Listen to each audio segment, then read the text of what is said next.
gabi-gabi po sa inyo lahat. So, ang ating pag-usapan po sa ngayon ay ang aking malaking panalo. Panalo po tayo sa libel case. Alam mo,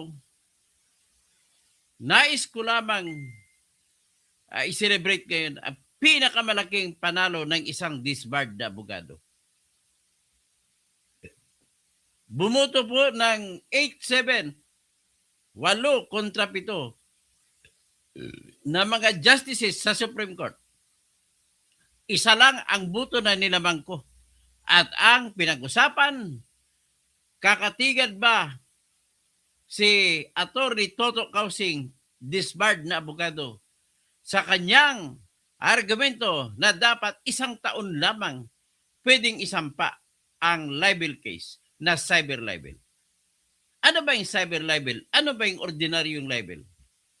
Ordinaryong libel po, yan po yung nagawa mo sa dyaryo, nagawa mo sa radyo, sa TV. Ano naman yung extraordinary libel? Yan ang cyber libel na nagawa mo sa pamamagitan ng Facebook, Instagram, nagawa mo TikTok, Twitter, YouTube, at lahat ng iba pang platform. Yan po. So sa ngayon, ako'y nagbubunyi. Itong kasong pinanalo ko po, may relasyon ito sa disbarment ko. Itong kasong ito naging dahilan kung bakit ako na-disbar. Itong kasong ito na aking pinanalo, ito ang naging dahilan kung bakit ako na-disbar. Pero bakit ako nanalo? Well, isang sagot. Iba yung kaso na disbarment, iba rin po yung kaso na libel. Ang kasong libel ay siniraang puri ko daw ang mga nakalista doon ng pangalan. Ngayon, ang disbarment naman sa akin, nagsampa ng reklamo ang isa sa mga nasiraan ko kuno na puri. Ganito po yun. Ako po, sabi nga ng kaibigan ko na si Manoy, sadya po kasi talaga ako na isang klaseng abogado na hindi makakatulog kung hindi makakatulong. Kaya, ang akin pong laging panata sa buhay, kagaya po kay Merjan Distresa, nanonood ngayon, isa po siya sa mga walang pera na naipanalo ko sa kaso. Nang ako'y abogado pa. Hindi na ako ngayon abogado. Wala na. Yung ibang gustong habol, wala na. Sorry, folks. No longer a lawyer. Maka-advise talaga ako. Ha? Alam nyo ba? Yung panalo ko, nagbubutuhan ang Supreme Court, 15 justices sa Supreme Court, 8 po ay bumuto sa akin. Ang 7 ay bumuto kontra sa akin. So, it's just like when I was a sports writer, I used to write a story of any game that is a closely fought contest. Then I will just write, Magnolia walked the tightrope to win over Toyota. Parang gano'n klase. To walk the tightrope. Grabe, tightrope. Lumakad sa lubid. Para lang manalo. So, magandang umaga. Umaga na ba? Wala pa. Rico Dalagin, Recolito. Arkan Mini. Good evening po. So, Edgar Lason, Dr. Edgar Lason. So, Cambrisi. What's up, Crystal Ball? Crystal pa lang ulo ko. Crystal Ball pa ang tawag mo. Si Merjan Distresa. Si Merjan Distresa po, may problema sa pabahay yan. Ipanalo ko yung kaso niya. Akalain mo tatapon na siya ng pag-ibig sa bahay niya. Ayun. Just ask him how we won. Tapos Sokram Breezy. Okay, ito po yung kasong ito. Ito po yung sinimulan. Itong kasong ito na ipananalo ko, dahil sa panalo ko po, lahat kayo na nagbumura sa Facebook, saan ay may 1 taon na lang ang magiging karapatan ng kakaso sa inyo. Halimbawa, nakamura ka sa Facebook. 1 taon na siya pwede kumaso sa iyo nang dahil sa panalo ko. Dati, 15 years. Akalain mo, 15 years, naging 1 year. Ito po ay tagumpay. Panalo ng lahat ng nagmamahal sa kalayaan ng pagpapahayag ng damdamin. Ito'y malaking panalo sa lahat na nagmamahal sa tinatag na freedom of speech. Ito'y malaking panalo para sa lahat na nagmamahal para sa kalayaan ng paglilimbag ng diaryo, radyo at TV. At sa ngayon, mga vlogger, yan ang paglilimbag ngayon ng sistema. Kaya, mas gustuhin ko pa ang isang lipunan kung saan ang lahat ay malaya na makapagsasalita, na kahit na matamis o mapait na salita o salita na nakakasira, ay gusto ko yung ganong lipunan. Kasi bakit? Para naman ang mga ibang tao na naging biktima ng mga mainit at matulis at matalim na salita ay matuto na rin gumanti sa pamamagitan ng matulis na pananalita. Ika nga, sabi ko lagi ko sinusulat. Man hit by sharp words should not hit back by sharp swords, but sharp words also. Ganun lang po yan. Kaya, I never mind. Tawagin niyo kong kalbo, okay lang yan. Tawagin niyo kong bobo, okay lang yan. From now on, I give full freedom to everybody who wants to malign my name by calling me or anything, any catcall. Okay lang sa akin yan. No problem with that. I will not be killed anyway. Whatever kinds of words, hate words it may be, it may be the hatest word in the world, but there's no problem with that. I always subscribe to the idea and principle of Voltaire, who says, I may not like what you say, but I will defend to death your right to say it. Ganun lang po yan. Kaya, I celebrate this victory.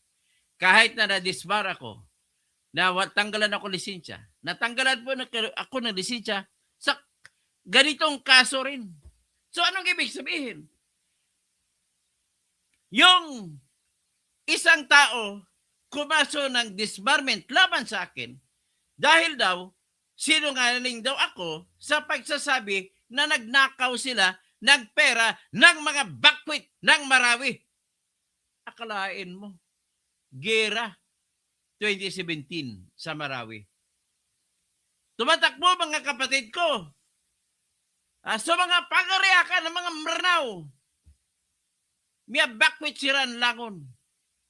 Bumakwit sila lahat. Walang mapuntahan kasi gera. Tapos, eto na ngayon, ang DSWD na dinidikitan ni Dinan Hernandez, kanyang kapatid na si Maria Virginia Hernandez. At iba pa na mga Maranao na opisyal ng DSWD na si Bay Surahayda Tanggol Taha, direktor. Kasama niya dyan yung Beach and Awards Committee Chairman na si Jackie Lao mula sa Balabang, Lanao del Sur. Kasama niya dyan si may isa pa, di ko maalala ang pangalan. Lahat sila ay aking kinasuhan sa ombudsman. Sinampa ko ang kaso sa ombudsman January 31, 2019. Nasa Coronadal pa ko. Pero January 19, nasa Coronadal ako, hindi ko pa may sampa sa ombudsman kasi sa Manila ang ombudsman. So, January 19, 2019 ay aking pinablis sa aking Facebook. Doon sila nagalit.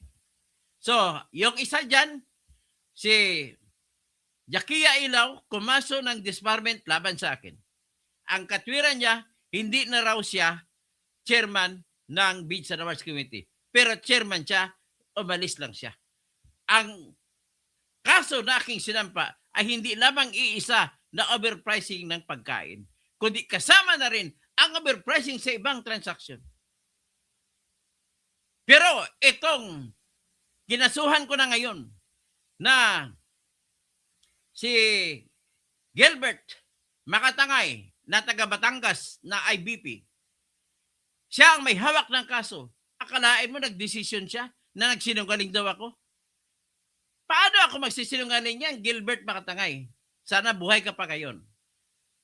Paano ako masasabihin na nagsinungaling? Ang aking detalye ay nanggaling sa Philippine Center for Investigative Journalism mismo. Nagsinungaling yan? Kung nagsinungaling, hindi nagsinungaling yun. Di ba, Gilbert Makatangay? Hindi mo ba alam, Gilbert Makatangay? Mortal na kasalanan ang nagawa mo sa akin. Akalain mo na mayroon akong basihan para sa pagsabi tapos sabihin mo nagsinungaling ako? Hindi mo ba alam, Attorney Gilbert L. Makatangay? Ang alam ko, ikaw ay presidente ng IBP sa Batangas Province. Sabi na, Batanggenyo lang pala papatay sa iyo. Ano ang nangyari? Lumabas po ang disbarment ko January 31, 2023. Ang nanay ko po, that time mga 88, 87 years old, sobrang proud sa akin yun. Kahit saan pupunta na tungitan yan, pinagmamayabang niyang anak niyang abogado. Tapos pumunta sa tungitan, may nagkwento isang kalaban sa tungit. Oy, ang bata mo kasi Toto na disbar, nakuhaan ka lisensya. Yan ang sabi. Nasaktan na nanay ko, umuwi ang nanay ko sa aming bahay at napanood niya sa TV. Nung napanood niya sa TV, confirm, tanggal lisensya ng anak niya. Anong nangyari sa nanay ko? Mula doon, humiga na sa kama at February 1 yun, hindi na bumangon. February 1, 2023, hindi na bumangon.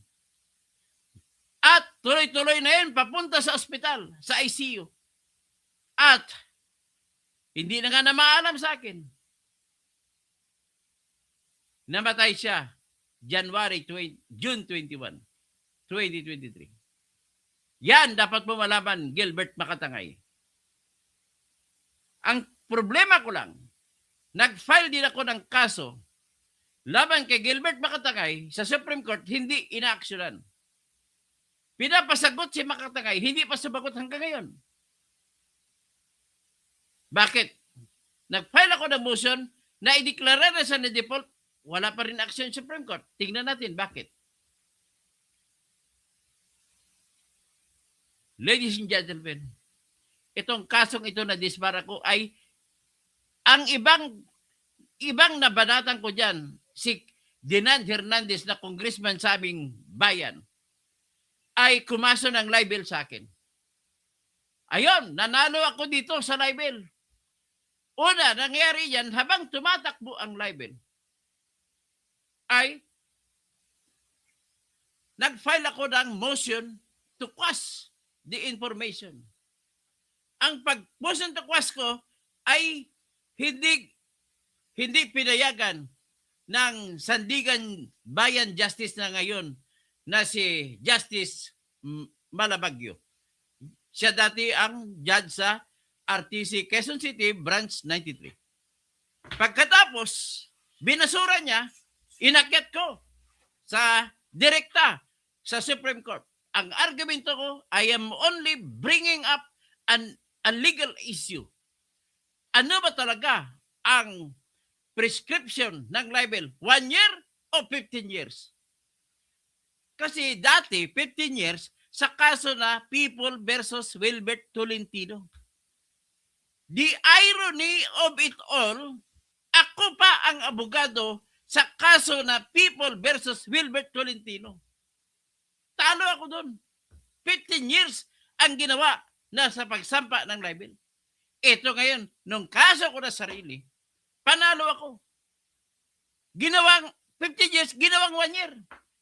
Pero balik tayo sa Wilbert Tolentino case, sa RTC, Branch 90, sa Quezon City, panalo ko, acquitted ang client ko. Ganon po ko. Ayaw ko na magyabang, pero that's reality. That's truth. Wala pa akong natalong kaso pagdating sa libel kahit sa anong kaso. Sa totoo lang. So with that, naangat ko sa Supreme Court. Ang unang nag-decision Supreme Court, panalo pa rin ako. 5 Supreme Court Justice. Ito pa ang kwento na masaya. Ang bumoto, pabor sa akin, isa dyan yung paborito kong justice ng Supreme Court na si Justice Japar Di Maampaw. Bumoto siya ng pabor sa akin at ang iba pa. Pagkatapos, nagbumoto siya, ang Office of the Solicitor General nag-apila. So, inapila ng Office of the Solicitor General ang panalo ko. So, umakyat sa Supreme Court en banc. 15 justice. Ito na ngayon. Yung isang justice na na bubuto pabor sa akin sa level ng division na si Justice Japar Di Maampaw, akalain mo ba naman, magkaibigan pa naman kami nito dati. Bumoto kontra sa akin pagdating sa en-bank. Pero, maswerte lang, 7 lang sila. Ang 8 nakuha ko. Ang ganda ng argumento ko dyan, Mr. Lux Gadya. Number 1 arguments ko dyan is ganito. Ang libel, cyber libel, ay kapareho din ng libel na normal na libel sa revised penal code. Nagkaiba lang yan sa pamamaraan ng pag-commit ng crime. Ang pamamaraan ngayon ay pamamagitan ng YouTube, Facebook. Dati, pamamaraan ay dyaryo. So, pareha pa rin. Ang elemento, pareha pa rin. So, ang rason ko, kahit sinabi sa Republic Act 10175 na inangat ng isang hakbang o antas ang parusa, just the same, ang batas na Republic Act 10175 ay hindi nagtalaga ng kanyang sariling prescription. Pag tinignan mo sa Article 90 ng Revised Penal Code, ang ordinaryong libel ay 1 year. So, ano ngayon? In the absence of any law to the contrary, then, and in the fact that there exists another law that says that prescription is only 1 year, and in the face of doubt, any doubt must be resolved in favor of the accused. In dubio pro reo. Kaya, pumabor sa akin. One thing more na magandang argument ay ganito. Binago ninyo sa Republic Act 10175 ang batas ng libel. Tinaas ninyo ang antas ng kulong kapag ito ay nagawa sa pamamagitan ng Facebook o YouTube. Pero hindi naman ninyo binago ang civil libel. Sa civil libel, defamation can only be filed in 1 year. So, what is there to be proud of if in criminal law, cyber libel shall be filed in 15 years, and then in civil code, because of defamation, it can only be filed in 1 year. So, grabe. Panalo. Diyan mo makita. Sir Justice Japar Di Maampaw, even though you voted now, you turned your back against me, okay lang yan. At least panalo ako overall. Ito pa ang masaya. Sa kasong People versus Wilbert Tolentino, ang bumoto kontra sa aking argumento ay si Alexander Gismondo, na retiring Chief Justice ngayong November. Pero sa kasong ito sa ngayon, pumabor siya sa akin. 1 year na lang daw. Akalain mo, nung dati, sa People versus Tolentino, siya pa ang sumulat ng desisyon. Sinabi niya 15 years. 15 years pa pwede mag-expire ang pagkaso ng libel. Pero sa ngayon, pumabor sa akin. Ang tadhana nga naman ay mapagbiro din kuminsan. Kaya natutuwa ako. Natutuwa ako sapagkat vindicated ako. Vindicated ako in the sense, ang kaso na ginamit sa pagtanggal ng lisensya ko ay siyang kaso rin ngayon na pinag-usapan natin kung saan nanalo ako sa libel case. Anong sitwasyon? Panalo ako sa libel case? Pagtapos ng ginamit mo as disbarment, talo ako? Anong klase?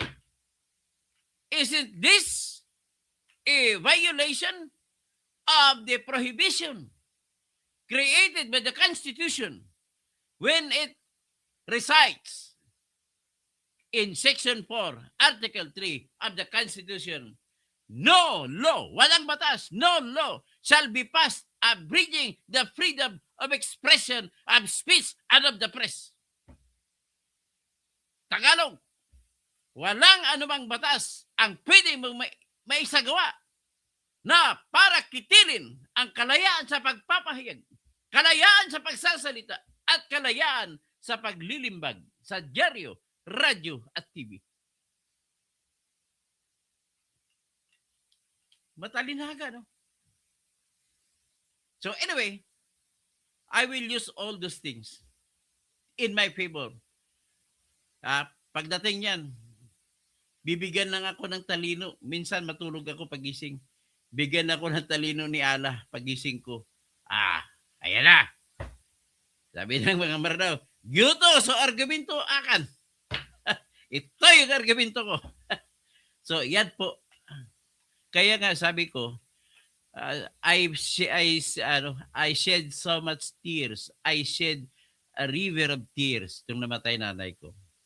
At hindi ko mapatawad sarili ko sapagkat yung pagkamatay ng nanay ko, dinamdam niya na tumba siya sa kama, ayaw nang mabumangon, nang dahil sa akin, natanggalan ako lisensya.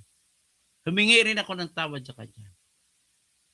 Sa ngayon, Mami, nasa langit ka man o saan ka man, you are always one of my 4 angels.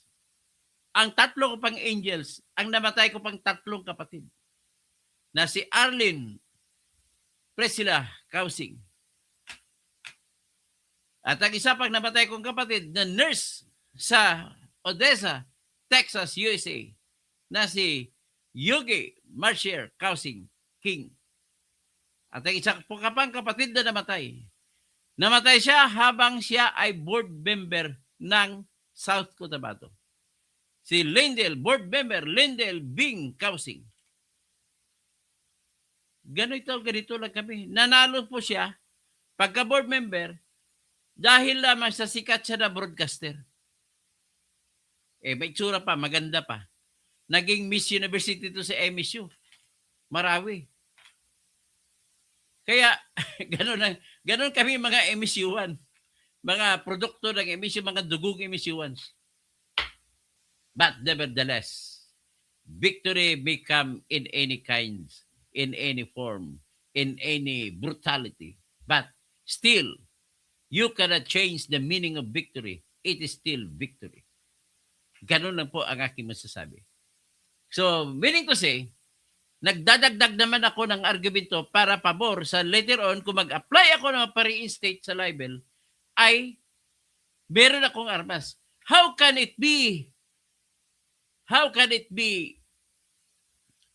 reconciled with logic, God, and character of men that I won in libel case and the facts in libel case were used in filing disbarment case against me? I lost in disbarment case, but I won in libel case. Now, bring the two cases together. One loss, one win. Where shall I fail? Yan ang mangyari. But I do believe in the power of kindness, the power of, how shall I call it, the power of humanity. Humanity, the equity, always follows the law, yung sinasabi. So with this, I give this to victory to all my friends. Lalo na mga friends ko sa media. Actually, aside from this, may nauna pa akong victory sa press freedom na naialay ko na sa mga tao mga nauna. 2008, I filed a petition before the Supreme Court.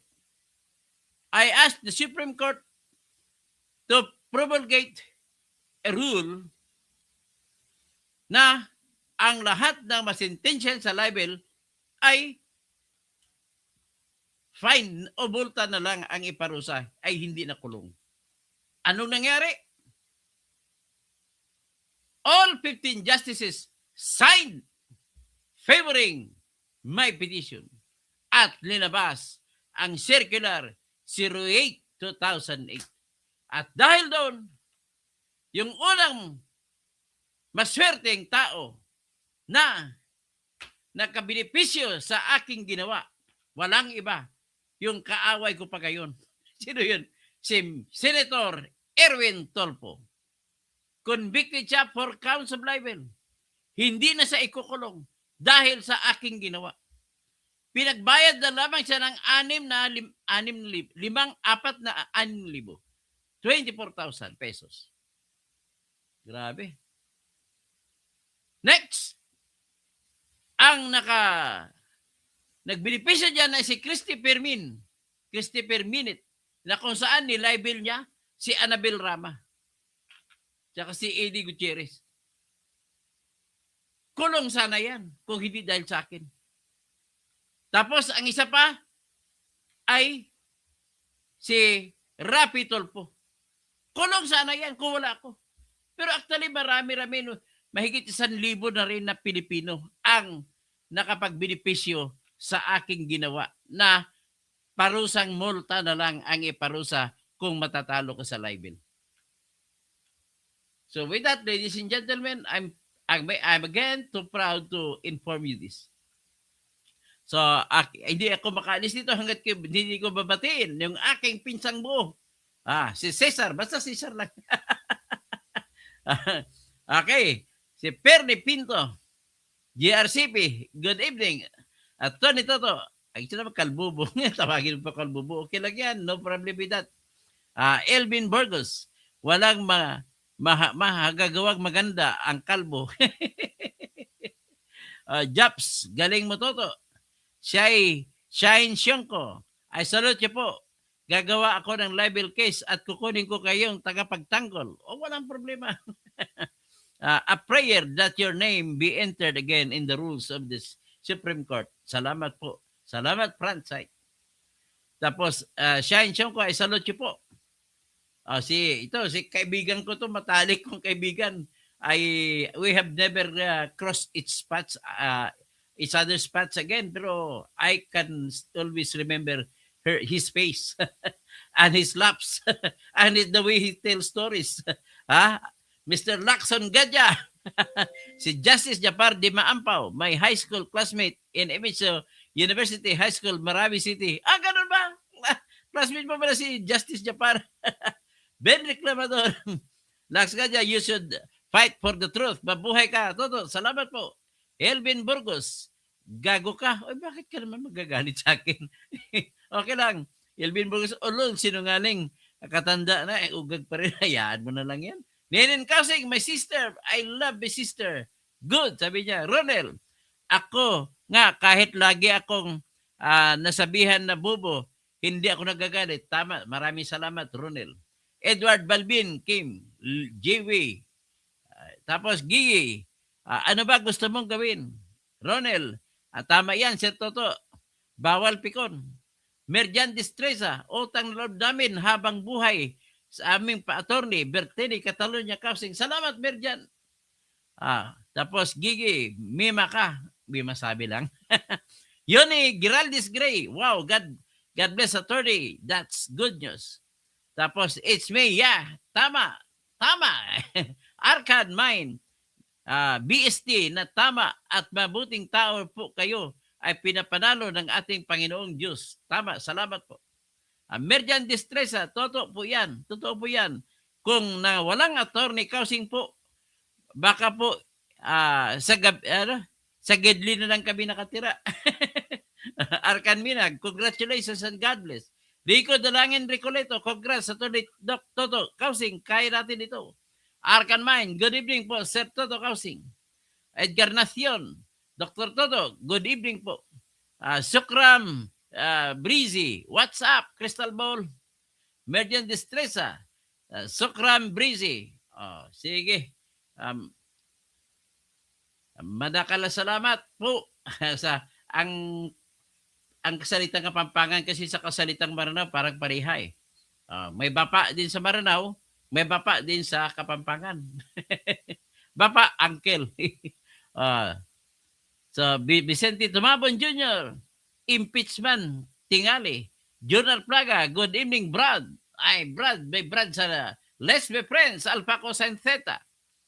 Tapos, maayong gabi, attorney. Ito ay salute nyo. Salamat po. Maraming salamat sa inyong lahat. And let's be friends. Okay?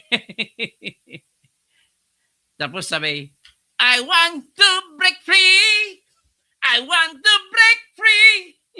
I want to break free from your heart. I feel so satisfied. I don't need you. I got to break free. God knows. God knows I want to break free. Okay. Salamat po.